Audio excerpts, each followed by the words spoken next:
कहानी कोई कल्पना नहीं है। यह घटना पुलिस रिकॉर्ड में दर्ज है। नाम और जगह बदले गए हैं, लेकिन जो हुआ वह पूरी तरह सच है। साल था 2018 और जगह थी उत्तर भारत का एक छोटा कस्बा। रात के ठीक 11:47 हो रहे थे। अनुज अपने कमरे में अकेला बैठा था।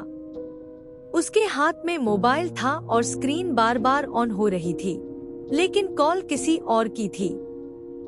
स्क्रीन पर लिखा आ रहा था अननोन नंबर। अनुज ने पहली बार कॉल नहीं उठाई, लेकिन 5 सेकंड बाद फिर वही कॉल आया। तीसरी बार उसने फोन उठा लिया और कहा, हेलो। उधर से एक शांत आवाज आई, सर, आपने ही फोन करने को कहा था। अनुज चौंक गया और बोला कि उसने किसी को फोन नहीं किया। कुछ सेकंड की खामोशी के बाद वही आवाज फिर बोली, सर, रिकॉर्ड के अनुसार आज रात 12 बजे आप मरने वाले हैं।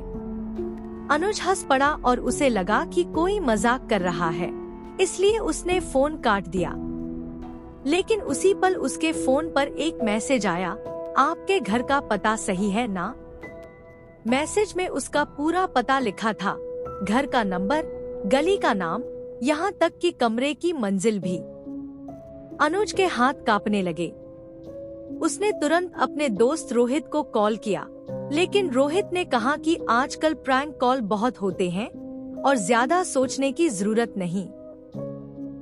अनुज ने फोन रख दिया, मगर उसका मन शांत नहीं हुआ।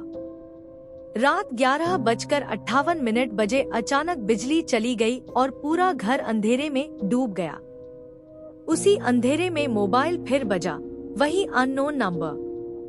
डरते हुए अनुज ने कॉल उठाई। उधर से आवाज आई, आपने लाइट देखी?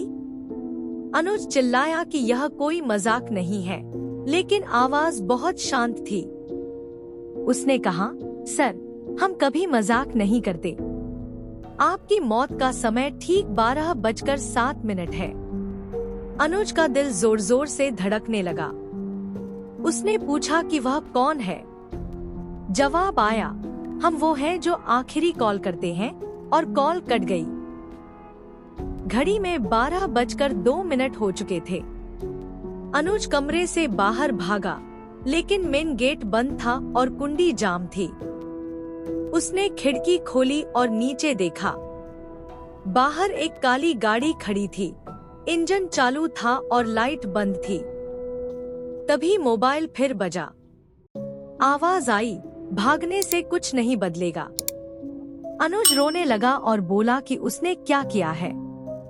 कुछ सेकंड की चुप्पी के बाद जवाब आया, आपने कुछ नहीं किया, लेकिन 6 साल पहले आपके सामने एक एक्सीडेंट हुआ था।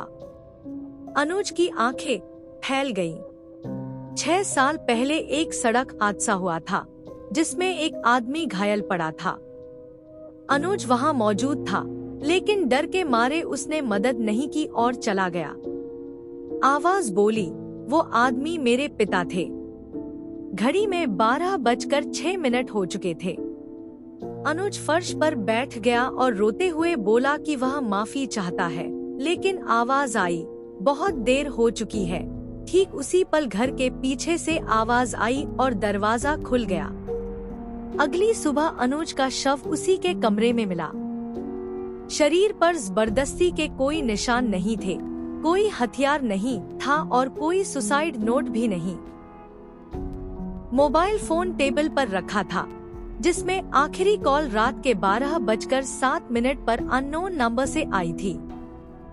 पुलिस ने केस बंद कर दिया, लेकिन 3 महीने बाद उसी कस्बे में एक और युवक को रात 11:47 बजे एक कॉल आई और उधर से वही आवाज बोली, सर, आपने ही फोन करने को कहा था।